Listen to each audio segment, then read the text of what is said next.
வணக்கம் மாணவர்களே.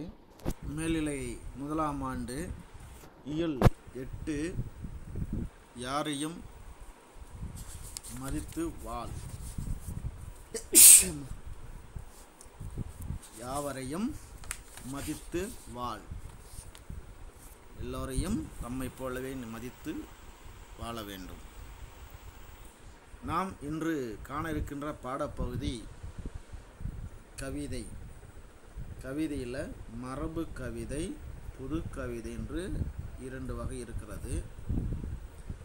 நாம் இன்றைக்கு பார்க்கக்கூடிய பாடப்பகுதி புது கவிதை வடிவத்தில் அமைந்திருக்கக்கூடிய பகுதி தான். அந்த தலைப்பு தொலைந்து போனவர்கள். இதை எழுதியிருக்கக்கூடிய ஆசிரியர் கவிக்கோ அப்துல் ரஹ்மான் என்று சொல்லக்கூடிய கவிஞர் எழுதியிருக்கிறார்.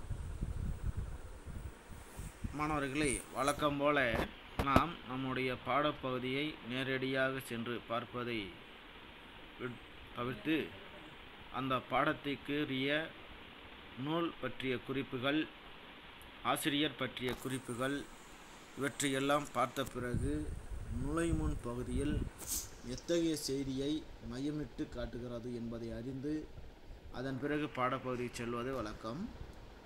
அதனைப் போலவே இன்றைக்கும் நாம் நம்முடைய பாடப்பகுதியாக இருக்கக்கூடிய தொலைந்து போனவர்கள் என்று சொல்லக்கூடிய பாடப்பகுதியில் ஆசிரியர் பற்றிய குறிப்பும் நூல் பற்றிய சிறப்பம்சம் என்ன என்பதை தெரிந்து கொண்டு செல்வோம். நமக்கு நம்முடைய பாடப்பகுதியில் தரப்பட்டிருக்கிற இந்த பெட்டி செய்தியின் வாயிலாக ஆசிரியர் பற்றிய குறிப்புகள் என்பதை தரப்பட்டிருக்கிறது. மாணவர்களே, அப்துல் ரஹ்மான் அப்படிங்கிறவர் மரபு கவிதையினுடைய வேரை பார்த்தவர் அப்படின்னு சொல்லலாம். புது கவிதையினுடைய மலரை பார்த்தவர் என்று கூட சொல்லலாம்.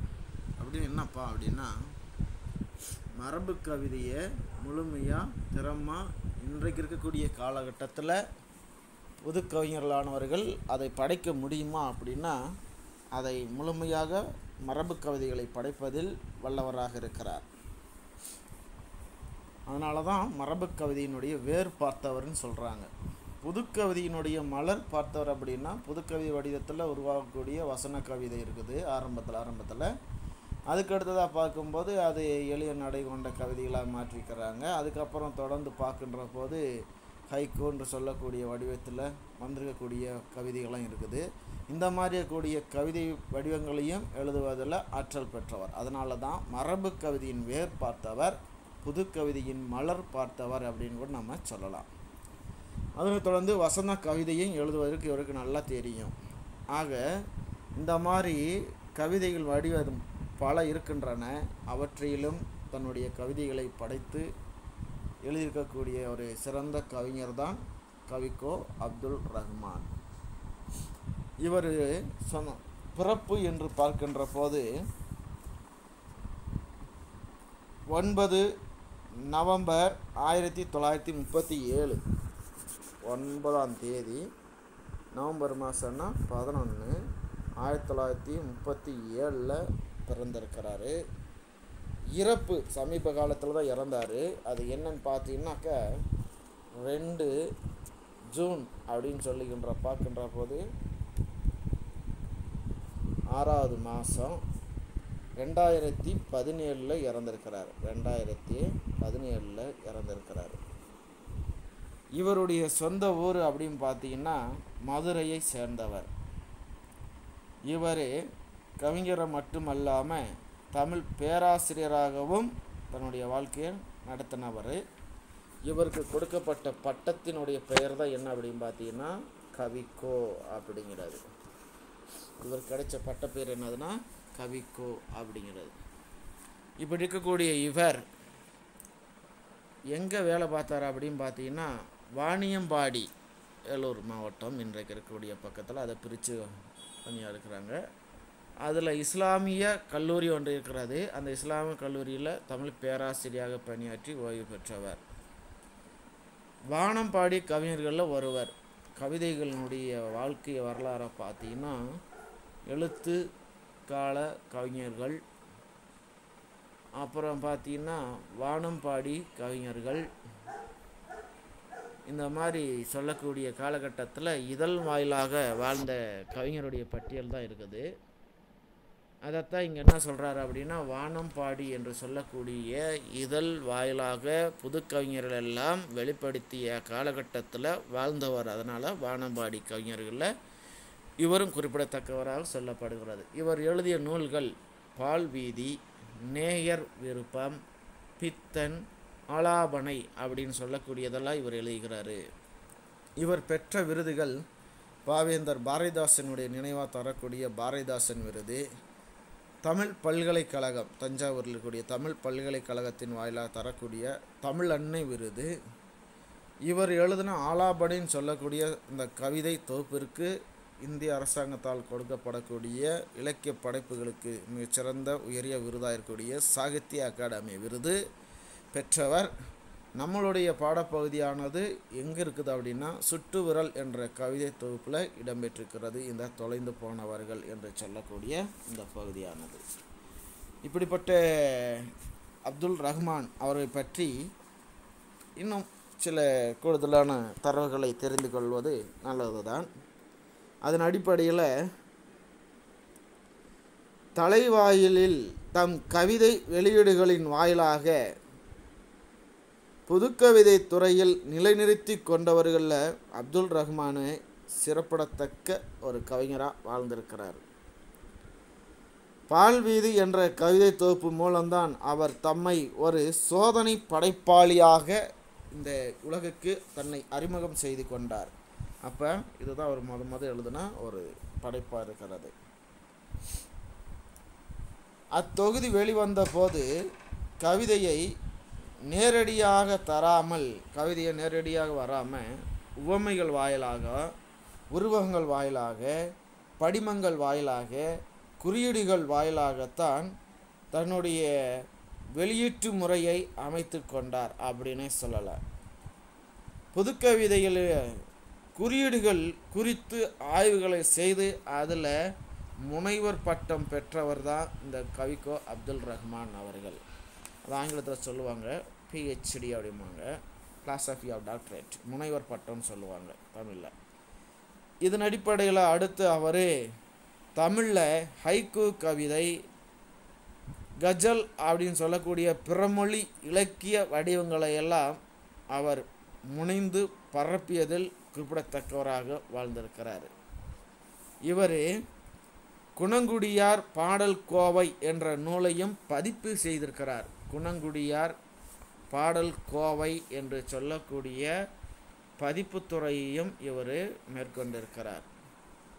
அதுக்கடுத்ததாக பார்க்கும்போது முன்னரே சொல்லப்பட்ட மாதிரி இவர் இங்கே பெற்ற விருதுகள் எல்லாம் நினைவில் வச்சுக்கோங்க. பாவேந்தர் பாரதிதாசனருடைய விருது, கலை மாமணி விருது, தஞ்சாவூர் தமிழ் பல்கலைக்கழகத்தினுடைய தமிழன்னை விருது, சாகித்ய அகாதமியினுடைய விருது, இதெல்லாம் இவர் பெற்ற விருதுகள். இப்படிப்பட்ட ஒரு வடிவத்தோடு செயல்பாடுகளோடு வாழ்ந்தவருடைய படைப்புகளில் ஒன்று தான் என்னன்னு பார்க்கும்போது இந்த தொலைந்து போனவர்கள் அப்படின்னு சொல்லக்கூடிய ஒரு கவிதை. இந்த கவிதையானது அவருடைய பாவடிவம் பார்க்கும்போது முழுக்க சிந்து வகை படிவத்தை கொண்ட அடிப்படையில் அமைச்சிருக்கிறாரு அப்துல் ரஹ்மான் அவர்கள். இதனை தொடர்ந்து நம்முடைய பாடப்பகுதியில் எதையெல்லாம் முன்னிறுத்தக்கூடியதாக இருக்கிறது அப்படின்னு முதல்ல சொல்லலாம், அதாவது முதன்மைப்படுத்தக்கூடியதாக. அந்த அடிப்படையில் இவருடைய படைப்புகள் இருக்கிறல நாம் பார்க்கறதுக்கு முன்னாடி நுழைமுன் செய்தியில் என்ன இருக்குது அப்படிங்கிறத பார்க்கலாம். மானுட சமுதாயத்தினுடைய விழிகள் ஒளியிழந்து கிடப்பதை தம் கவிதைகளால் உணர்த்தும் கவிஞரா அப்படின்னு சொல்லலாம். மானுட சமுதாயம், இந்த மனித சமுதாயத்தில் விழிகள் கண்களினுடைய ஒளி இழந்து கிடப்பதை உணர்ந்தவராக இருக்கிறனால தன்னுடைய கவிதைகள் வாயிலாகவே அந்த ஒளி இழந்து கிடக்கக்கூடிய சூழ்நிலையை வெளிப்படுத்தக்கூடிய ஆற்றல் படைத்தவர் இந்த அப்துல் ரஹ்மான். அந்த விழிகளுக்கு ஒளியூட்ட விரும்புகிறார்னு அர்த்தம். நடக்காததை நடந்ததாக கருதி கொண்டு மாயையில் வாழும் மக்கள் ஒளியில் உண்மையை தேடும் தத்துவம்தான் இந்த கவிதை. நமக்கு இன்றைக்கி பார்க்கக்கூடிய கவிதையினுடைய பொருள் என்னன்னு தெரிஞ்சுக்கோங்க மாணவர்களே. நடக்காததை நடந்ததாக நினச்சிக்கிட்டு மாயையில் வாழக்கூடிய மக்கள்கள் ஒளியில் உண்மையை தேடும் தத்துவம் இந்த கவிதை அப்படின்னு சொல்கிறாங்க. இதன் அடிப்படையில் நாம் இன்றைக்கி நம்மளுடைய பாடப்பகுதிக்குள்ளே போகலாம். இந்த பாடப்பகுதியில் எதை சொல்ல போகுது அப்படின்றத பார்க்கலாம்.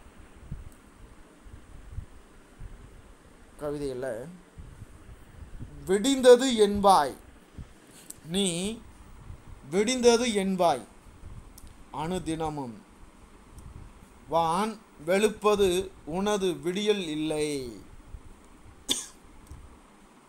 முடிந்தது என்பாய் ஒரு காரியத்தை முடிந்தது என்பாய்.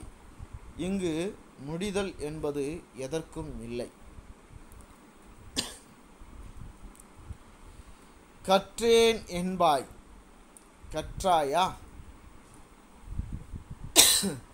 வெறும் காகிதம் தின்பது கல்வி இல்லை. கற்றேன் என்பாய் கற்றாயா? வெறும் காகிதம் தின்பது கல்வி இல்லை. பெற்றேன் என்பாய் எதை பெற்றாய்? வெறும் பிள்ளைகள் பெறுவதல்ல. வெறும் பிள்ளைகள் பெறுவதல்ல. குளித்தேன் என்பாய் யுகம் யுகமாய் நீ கொண்ட அழுக்கோ போகவில்லை. அழித்தேன் என்பாய் உண்மையிலேயே நீ அழித்தது எதுவும் உனது அல்ல. உடை அணிந்தேன் என சொல்லுகிறாய். உடை அணிந்தேன் என சொல்லுகிறாய். வெறும் உடலுக்கு அணிவது உடை அல்ல. விடையை கண்டேன் என்று உரைத்தாய். ஒரு வினாவாய் நீயே நிற்கின்றாய். விடையை கண்டேன் என்று உரைத்தாய். ஒரு வினாவாய் நீயே நிற்கின்றாய். தின்றேன் என்பாய் அணு அணுவாய் உனை தின்னும் பசிகளுக்கு இரை ஆவாய். தின்றேன் என்பாய் அணு அணுவாய் உனை தின்னும் பசிகளுக்கு இரை ஆவாய். வென்றேன் என்பர் மனிதர்கள் எல்லார் பெரும் வெற்றியிலேதான் தோற்கின்றார்.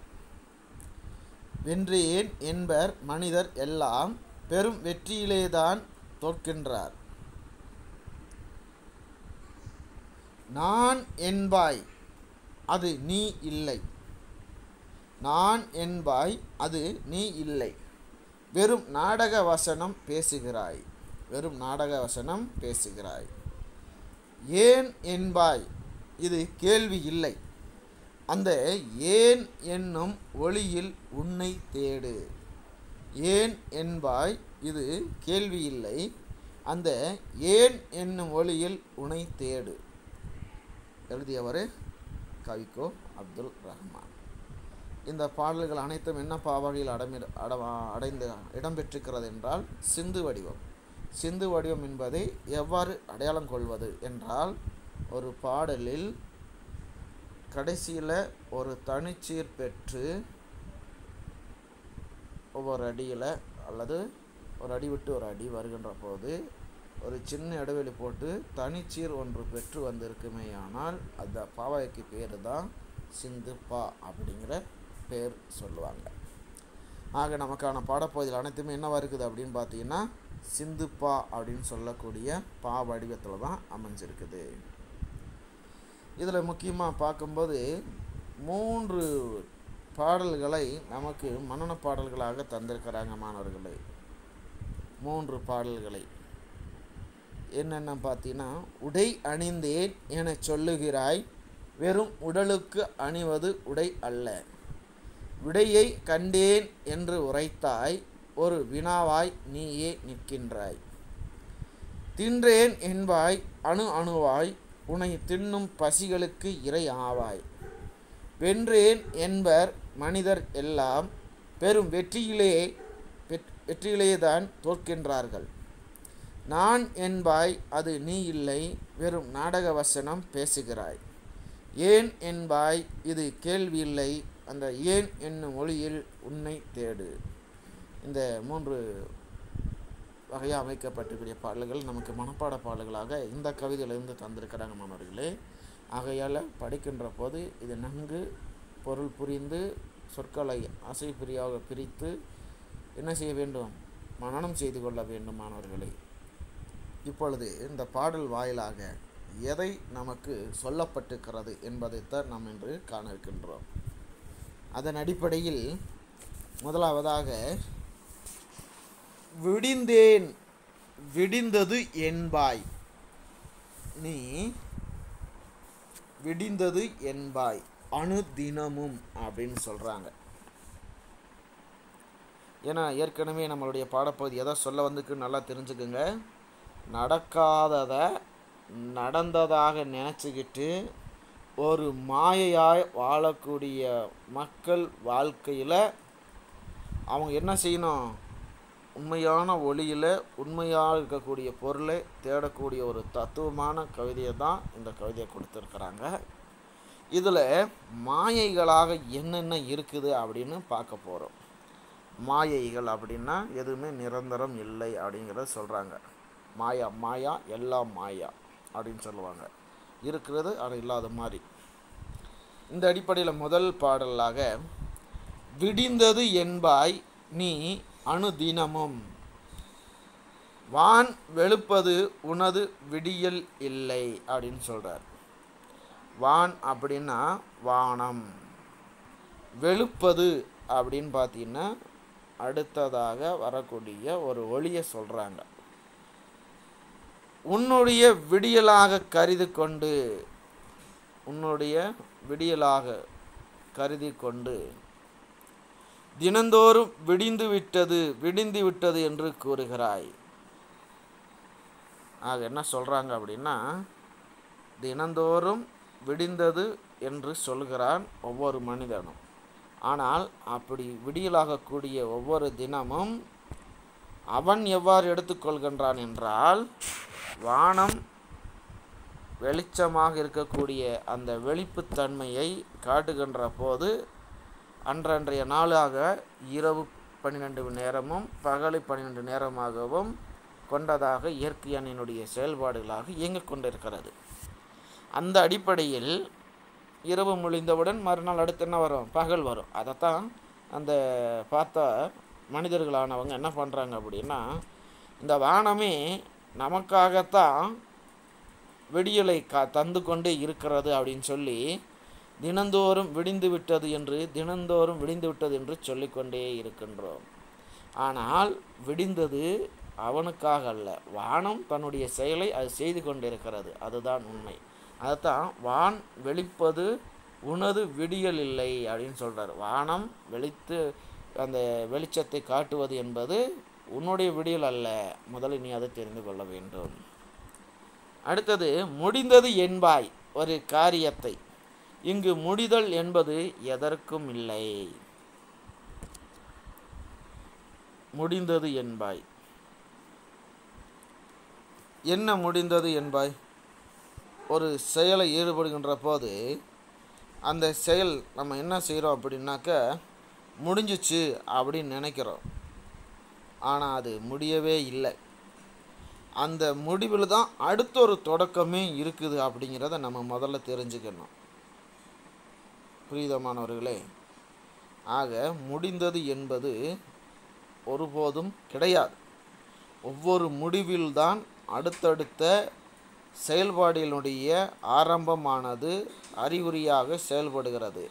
ஆகவே இங்கு முடிதல் என்பது எதற்குமே இடமில்லை அப்படின்னு சொல்கிறாரு.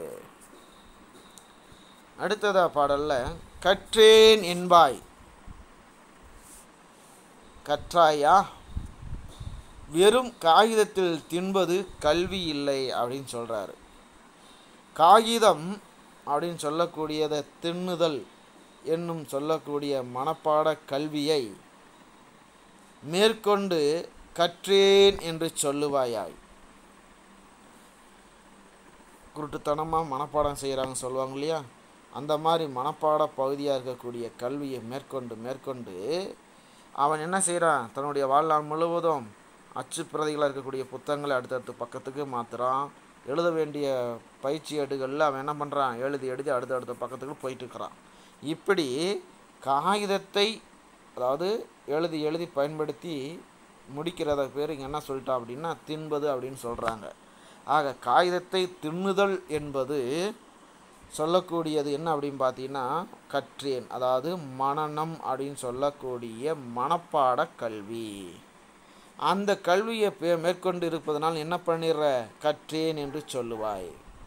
ஆக குருட்டுத்தனமாக மனப்பாடம் செய்யக்கூடிய கல்வியெல்லாம் மனப்பாட கல்வி, அது சிறந்த கல்வியே கிடையாது அப்படின்னு சொல்கிறாரு. அப்போ உண்மையான கல்வின்னு பார்த்தா என்னது, பொருளை புரிந்து நன்கு மனதிற்குள் உள்வாங்கி கொண்டு அதை முழுமையான செயல்பாடுகளாக படித்து பொருள் புரிவதற்கு பேர் தான் உண்மையான கல்வி. பெற்றேன் என்பாய், எதை பெற்றாய், வெறும் பிள்ளைகள் பெறுவதல்ல அப்படின்னு சொல்கிறார். வெறும் பிள்ளைகளை பெறுதல் மட்டுமே செய்து கொண்டு பெற்றேன் என்று பேசுவாய் அப்படின்னு சொல்லுவாங்க. இன்றைக்கு இருக்கக்கூடிய காலகட்டத்தில் பரவாயில்லைன்னு சொல்லலாம். ஆனால் ஆரம்ப காலகட்டத்தை நம்முடைய தமிழர்களாக இருக்கக்கூடிய முன்னோர்களானவர்கள் குழந்தைகளை என்ன பண்ணுறாங்கன்னா அது செல்வமாக நினச்சி அவங்க பாட்டுக்கு நிறைய குழந்தைகளை பெற்றுக்கிட்டாங்க. அதான் பெற்றேன் என்பாய், எதை பெற்றுக்கொண்டாய், எதை பெற்றாய் நீ, வெறுமனே பிள்ளைகளை மட்டும் அதிகமான எண்ணிக்கையில் பெறுவதல்ல அப்படின்னு சொல்கிறாரு. புரியுதுங்களா? அடுத்ததாக பார்க்கும்போது அடுத்த பாடல்களை குளித்தேன் என்பாய் யுகம் யுகமாய், குளித்தேன் என்பாய் யுகம் யுகமாய் அப்படின்னு பார்த்தீங்கன்னா யுகம் யுகம்னா பல நூற்றாண்டுகள் கொண்ட ஒரு பகுதியைத்தான் யுகம் சொல்லுவாங்க. அதாவது காலங்காலமாக குளித்தேன் என்பாய். ஆனால் நீ என்ன பண்ணுற, குளிக்கும் போதெல்லாம் உன் மனதில் இருக்கக்கூடிய உன் உடலில் இருக்கக்கூடிய அழுக்கு என்பது முழுமையாக போவதே இல்லை. அதை மாதிரி நீ தெரிஞ்சுக்கணும். ஆக அதை விட்டுட்டு நான் தினமும் குளிச்சிட்டே அப்படிங்கிறத நீ சொல்லுவது வழக்கமாக இருந்தாலும் ஆனால் உண்மையிலே அது உன்னுடைய உடலில் இருக்கக்கூடிய அழுக்குன்னு சொல்லக்கூடியது ஒருபோதும் தினமும் குளிப்பதனால் செல்வது இல்லை அப்படின்னு சொல்கிறாரு. அளித்தேன் என்பாய், உண்மையிலே நீ அளித்தது எதுவும் உனதல்ல. அளித்தேன் அப்படின்னா கொடுத்தது. என்னத்தை நீ கொடுத்த அப்படின்னு சொல்ல வர்றாங்க. கொடுத்தது எதுவும் உனது இல்லை அப்படின்னா உனக்கு சொந்தம் இல்லாததை பிறருக்கு கொடுத்து விட்டேன் என்று நீ சொல்கிறாய். அது உண்மையிலே உன்னுடைய பொருள் அல்ல. அதான் கீதை சொல்லுவாங்க, எது உன்னுடையதோ அது நாளை மற்றொருவருடையது அப்படின்னு சொல்லுவாங்க கீதையின் வாயிலாக. அந்த மாதிரியான தொடர்பு கொண்ட ஒரு பகுதியின் அடிப்படையில் சொல்கிறாங்க. ஆக கொடுத்தது என்று நீ வீராவேசமாக செய்து கொண்டிருக்கிறாய். ஆனால் உண்மையிலே நீ கொடுத்தது உன்னுடைய பொருள்கள் அல்ல. நீ மற்றவருடைய பொருள்களை என்ன பண்ணிக்கிற அப்படின்னா அடுத்தவங்களுக்கு கொடுத்துருக்கிற. உனக்கு சொந்தமில்லாதவற்றை பிறகு கொடுத்து விட்டேன் என்று பேசுவதில் எந்த பொருளும் இல்லை. அது ஒரு உண்மை வாழ்க்கை அல்ல, அது ஒரு மாயையான வாழ்க்கை அப்படின்னு சொல்கிறாரு. அடுத்ததாக பாடலில் பார்க்கும்போது உடை அணிந்தேன் அப்படின்னு சொல்கிறாரு. உடை அணிந்தேன் என சொல்லுகிறாய், வெறும் உடலுக்கு அணிவது உடை அல்ல அப்படின்னு சொல்கிறாரு. வெறுமனே உடலுக்கு அணிவதோ உடை அப்படின்னு சொல்லுவாங்க. ஆனாலும் உடை அணிந்தேன் என சொல்லுகிறாய். உடை எதுக்காக அணிகிறாங்க அப்படின்னு சொல்லி பார்க்கும்போது நம்மளுடைய தேகங்களினுடைய பகுதிகளை மறைப்பதற்கு, அவ்வளோதான். வெறும் உடலுக்கு அணிவது உடை அல்ல. எதையெல்லாம் நீ உடையாக அணிந்து கொள்ள வேண்டும் என்றால் மனித நேயத்தோடு கொண்டிருக்கக்கூடிய செயல்பாடுகளாக இருக்கக்கூடிய அந்த மனிதநேய கொள்கைகளை நீ ஒவ்வொரு நாளும் அணிந்து கொண்டு இருந்தால்தான் அது சிறந்த உடையாக எடுத்துக்கொள்ள முடியும். ஆக உடை அணிந்து விட்டேன் என்று ஒவ்வொரு நாளும் சொல்வது வெறும் உடலுக்கு அணிவதாக தான் சொல்லப்படுகிறது. ஆனால் உடலுக்கு அணிவதை விட மனதுக்குள் அதை நாம் கவசமாக அணிந்து கொள்ள வேண்டும் என்றால் அது மனிடம் கொண்ட நெறியோடு இருக்கக்கூடிய உண்மைத்தன்மைகளை நாம் கொண்டவராக இருக்க வேண்டும். அதுக்கடுத்ததாக பார்க்கும்போது விடையை கண்டேன் என்று உரைத்தாய், ஒரு வினாவாய் நீயே இன்று நிற்கின்றாய் அப்படின்னு சொல்கிறாங்க. ஒரு செயல்பாடுகளில் ஒரு பள்ளி படிப்பில் ஏதாவது ஒரு இதில் ஈடுபடுகின்ற போது அதற்கு சரியான ஒரு முடிவை கண்டுபிடிச்சிட்டோம் அப்படின்னோடனே விடையை கண்டுபிடித்து விட்டேன் என்று நீ என்ன பண்ணுற, உன்னுடைய கருத்தை அங்கே முன்வைக்கின்றாய். ஆனால் உண்மையிலேயே நீ என்னவா இருக்கிற அப்படின்னு தெரியுமா, அந்த விடைக்கு ஒரு வினாவாக நிற்கின்றாய். அதை நீ ஒருபோதும் மறந்துவிடக்கூடாது. ஆக நான் யார் என்பதை முதலில் நாம் தெரிந்து கொண்ட பிறகுதான் விடையை மற்றவருடைய செயல்பாடுகளின் அடிப்படையில் இருக்கிற விடையை நாம் காண வேண்டும் என்பதை சொல்லப்பட்டுகிறது. அடுத்த பாடல் வாயிலாக தின்றேன் என்பாய் அணுவாய், தின்றேன் என்பாய் அணுவாய், உன்னை தின்னும் பசிகளுக்கு இரையாவாய், தின்றேன் என்று சொல்கின்றாய், உண்டேன் என்று நீ சொல்லிக் கொண்டிருக்கிறாய். ஆனால் அணுவாக துகளாக சிறு துகளாக உன்னை தின்னக்கூடிய பசிக்கு தான் நீ என்னவாயிட்டிருக்கிற, இரையாக மாறிக்கொண்டிருக்கிறாய். ஆக நீ தின்று விட்டாய் என்பது அது உண்மை அல்ல. ஆனால் உண்மையாகவே பசிக்கு தான் நீ என்னவாயிருக்கிற, இரையாயிட்டிருக்கிற. ஆக உன்னை தின்னு கொண்டிருப்பது பசி, அந்த பசிக்கு இரையாயிருப்பது நீ. ஆனால் நீ என்ன செய்து கொண்டிருக்கிறாய், ஒவ்வொரு நாளும் நான் தின்று விட்டேன் என்று ஒரு பொய்யான வாழ்க்கையில் வாழ்ந்துட்டுருக்கிற அப்படின்னு சொல்லப்பட்டுகிறது. அடுத்ததாக வென்றேன் என்பர் மனிதர் எல்லாம் பெரும் வெற்றியிலே தான் தோற்கின்றார்கள் அப்படின்னு சொல்கிறாங்க. வெற்றி பெற்று விட்டேன், வெற்றி அடைந்து விட்டேன் என்று நீயே சொல்கின்றாய். ஆனால் உண்மையிலே வெற்றியில் முடிவது அல்ல.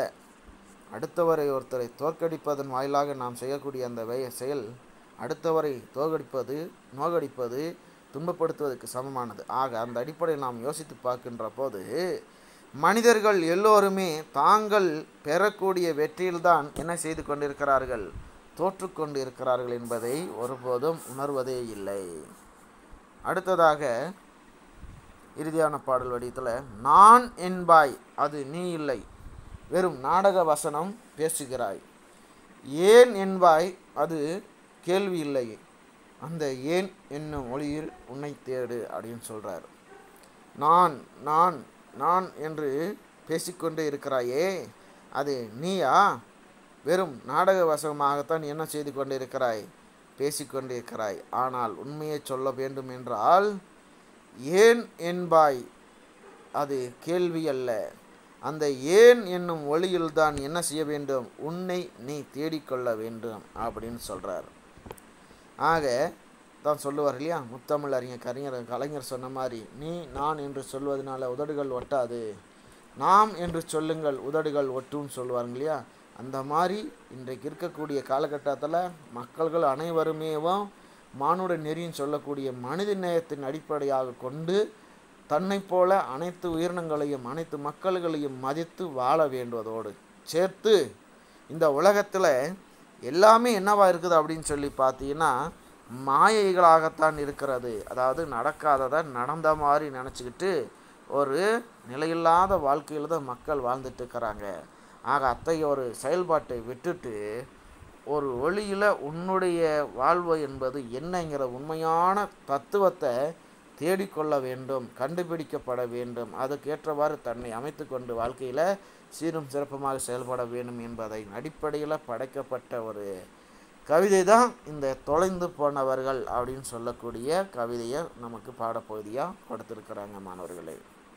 ஆக மாயைகள் பற்றிய கருத்துக்களை இங்கே ஒன்று விடாமல் மொத்தமாக சொல்லப்பட்டிருக்கிறது.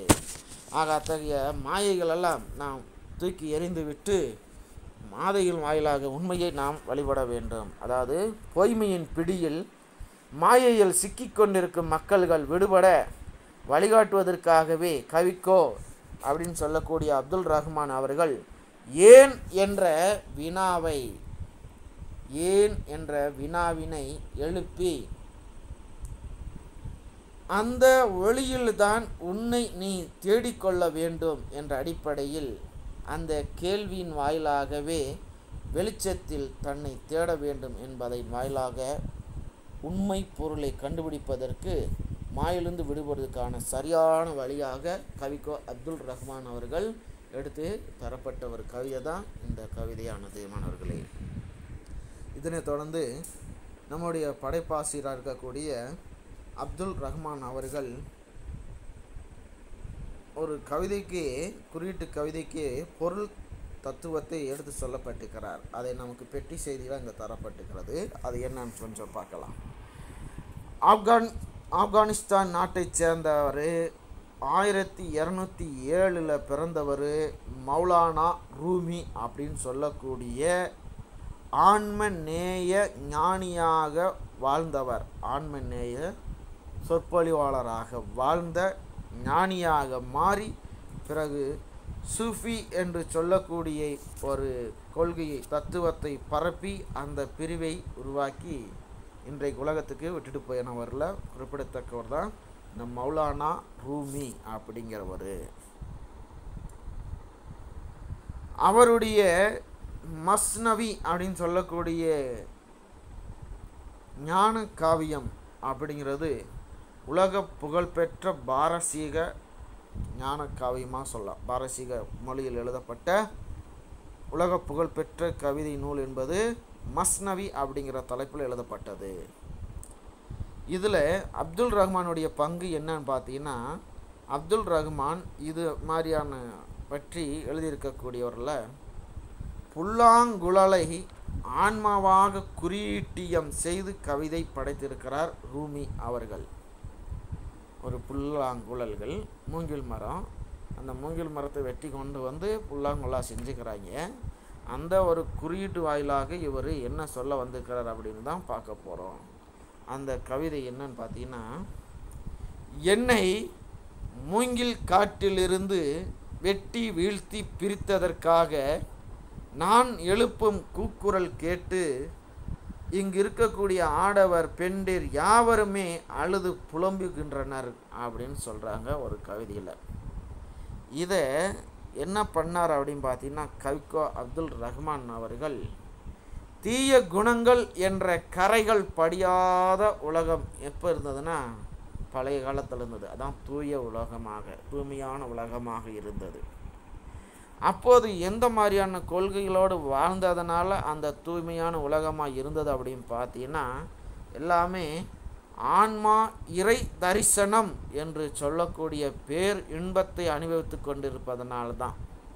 ஆன்மான்னு சொல்லக்கூடிய அந்த உயிர் என்பது எல்லா நேரம் என்ன பண்ணுச்சு, இறைவனை தரிசனம் செய்து கொண்டு கூடிய ஒரு பேர் இன்பத்தையே அனுபவித்து கொண்டிருப்பதனால அதை சொல்கிறாங்க. அதனால தான் தூய்மையான உலகமாக அந்த காலத்தில் இந்த ரூமியுடைய காலகட்டத்தில் வாழ்ந்துருக்கிறாங்க அப்படின்னு சொல்கிறாங்க. ஆனாலும் இத்தகைய நிலையிலிருந்து இந்த மாதிரியான தூய்மையான உலகம் அப்படின்னு சொல்லக்கூடிய நிலைப்பாட்டில் இருந்த ஆன்மாவை, அதாவது உயிரை, போர், பொறாமை, பூசல், அகந்தை, கள்ளம், கபடம், பேராசை, சினம், காமம் என்று சொல்லக்கூடிய சட உலகுக்கு அனுப்பினால், ஜடம் சொல்லக்கூடிய உலகத்துக்குள்ளர அனுப்பினால் அந்த உலகத்தில் வாழக்கூடிய ஆடவர் மட்டுமல்ல பெண்டிர்களும் எல்லாருமே சேர்ந்து என்ன செய்ய தான் வேண்டும், அழுவதில் என்ன குறைபாடு இருக்கிறது.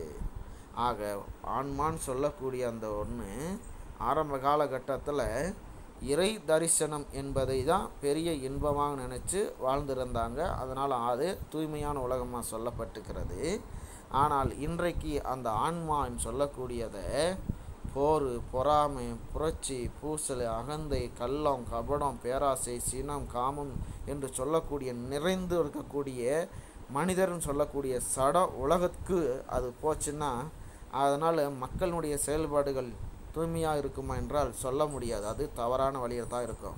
அதனால் அங்கே இருக்கக்கூடிய மக்கள்கள் எல்லோரும் அழாமல் இருப்பதில் எந்த ஒரு கருத்தும் இல்லை. ஆக அழத்தான் செய்வாங்க, அதை சொல்கிறாங்க. ஆக அந்த குறியீட்டு வாயில் என்ன சொல்லிக்கிறாரு, மூங்கில் காட்டிலிருந்து வெட்டி வீழ்த்தி வந்த அந்த புல்லாங்குழலினுடைய ஒளியை கேட்குறனால ஆடவர் பெண்டிர்கள் யாவரும் அழுது புலம்புகின்றார்கள் அப்படின்னு சொல்கிறாரு. அதுக்கு ரஹ்மான் அவர்கள் என்ன பண்ணிக்கிறார், கவிக்கோ அப்துல் ரஹ்மான் அவர்கள் விளக்கம் கொடுத்துக்கிறாரு குறியீட்டு கவிதைக்கு. எப்போ எழுதுனது, 1207 எழுதப்பட்ட அந்த பாரசீக கவிதையாளர்களுக்கு தெளிவான பொருளை கொடுத்துருக்காருன்னா எவ்வளோ பெரிய ஒரு சிறந்த படைப்பாளர் இருப்பார்னு தெரிஞ்சுக்கிறாங்க மாணவர்கள். இதை தொடர்ந்து நம்மளுடைய பாடத்தில் இருக்கக்கூடியது என்னன்னு பார்த்தீங்கன்னா இலக்கண குறிப்பு. சொற்களை கொடுத்துருக்காங்க, அதை எழுதணும் இலக்கணம் குறிப்பாக.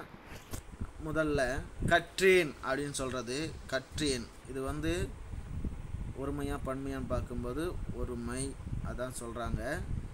தன்மை முன்னிலை படக்கைன்னு பார்க்கும்போது இடத்துல இது தன்மைன்னு சொல்கிறாங்க. செயல்பாடு என்பது முடிஞ்சிருக்கா இல்லையான்னு பார்க்கும்போது முடிஞ்சிச்சு, அதனால் தன்மை ஒருமை வினைமுற்று அப்படின்னு சொல்கிறாங்க. உடை அணிந்தேன் அப்படின்னு சொல்கிறாங்க, இது வந்து இரண்டாம் வேற்றுமை தொகைன்னு சொல்கிறாங்க. அப்போ என்னவா இருக்குன்னா உடையை அணிந்தேன் அப்படின்னு சொல்லக்கூடிய இடத்துல ஐயின்னு சொல்லக்கூடிய வேற்றுமை உருவு என்பது மறைஞ்சு வந்திருக்கு, அதனால் இரண்டாம் வேற்றுமை தொகைன்னு சொல்கிறாங்க இந்த உடை அணிந்தேன் என்ற சொல்லுக்கு. அடுத்து உரைத்தாய் அப்படிங்கிற சொல்லுக்கு, இது தன்மை முன்னிலை படக்கையின் அடிப்படையில் இது என்ன பார்த்தீங்கன்னா முன்னிலை என்ற இடத்தை குறிக்குது. உரைத்தாயின்னு பார்க்கும்போது ஒருமையாக பன்மையாக பார்க்குது, ஒருவன் முற்று பெற்றதா அப்படின்னா வினைமுற்று, அதனால் முன்னிலை ஒருமை வினைமுற்று அப்படின்னு சொல்கிறாங்க. இதனைத் தொடர்ந்து நம்மளுடைய பாடப்பகுதியில் இருக்கிறது என்னன்னு பார்த்தீங்கன்னா